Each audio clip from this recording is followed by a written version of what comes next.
मैं बहुत सारी यूनिवर्सिटीज और कॉलेजेस में जाता हूं, पर ऐसी एनर्जी मैंने अपनी जिंदगी में पहली बार देखी है। और मैं आपको एक बात और बता दूं कि यहां पीछे IIMC है, Indian institute of mass communication, में वहीं का पढ़ा हुआ हूं। जवाहरलाल नेहरू यूनिवर्सिटी में आज उस बात को कुछ एक दशक हो गए हैं, 20 एक साल। ये दीवारें, यहाँ के ये स्केचेस, ये माहौल, ये पेड़, कुछ नहीं बदला। सिर्फ एक चीज बदली है कि आज पहली बार मैं वंदे मातरम और भारत माता की जय के नारे यहां सुन। अगर ये क्रांति नहीं है तो क्रांति क्या होती है? अगर ये आजादी नहीं है तो आजादी क्या होती है? अब मैं आपको चंद मिनटों में सिर्फ ये बताऊंगा जो मेरा कर्तव्य भी है आपको बताना।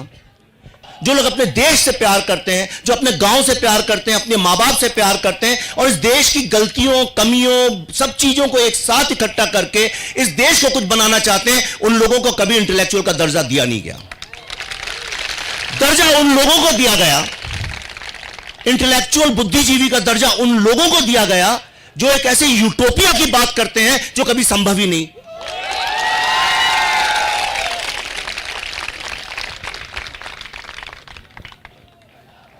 मैंने अपने प्रोफेसर से पूछा था, मुझे याद है यहीं पीछे ये इंस्टीट्यूट इसी कैंपस में है, आप सब जानते होंगे। मैंने अपने प्रोफेसर, जो कह रहे थे कि India needs freedom from lots of evils, Hindustan को आजादी चाहिए, बहुत सारी चीजों से चाहिए। तो मैंने उनसे कहा था बिल्कुल सही है, पर कैसे? और वो जवाब मैं पिछले 30 साल से ढूंढ रहा हूं, मुझे आज तक वो जवाब नहीं मिला कि जिस आजादी की हम बात करते हैं वो हमें कैसे मिलेगी। तो मैंने कहा क्या मेरा कर्तव्य क्या सिर्फ सवाल उठाना है?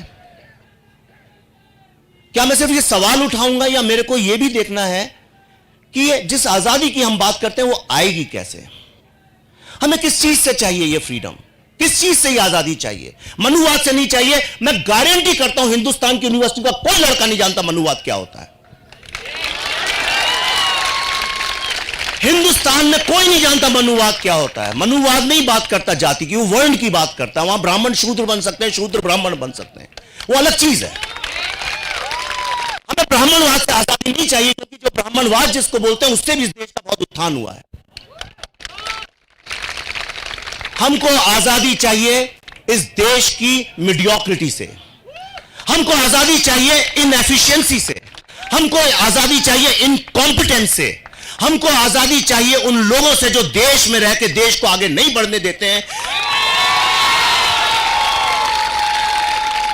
क्या कारण है 70 साल की आजादी के बाद, 70 साल की आजादी के बाद इस देश में एक सिंपल एजुकेशन हम नहीं दे पाए? हमें उन लोगों से आजादी चाहिए जिन लोगों ने हिंदुस्तान के मिडिल क्लास, जो असली हिंदुस्तान को रिप्रेजेंट करते हैं, उनकी आवाज को आगे नहीं बढ़ने दिया। सारे इंस्टीट्यूट्स में, सारी यूनिवर्सिटीज में, हर ऐसी जगह पे जहां पे एक विचारधारा पनप सकती है, वहां पे अपने लोगों को बैठाल के एक तरह की आइडियोलॉजी को ही सिर्फ ग्रो करने का मौका दिया। मैं उस नैरेटिव से आजादी हमें चाहिए।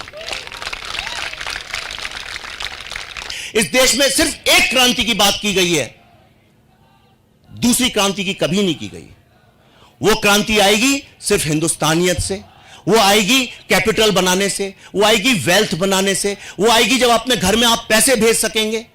कौन भूखे पेट क्रांति कर सकता है? लेकिन कुछ लोग हैं जो চাहते हैं कि लोग भूखे पेट रहें, ताकि वो क्रांति कभी आएगी नहीं और उनकी दुकानें चलती रहें।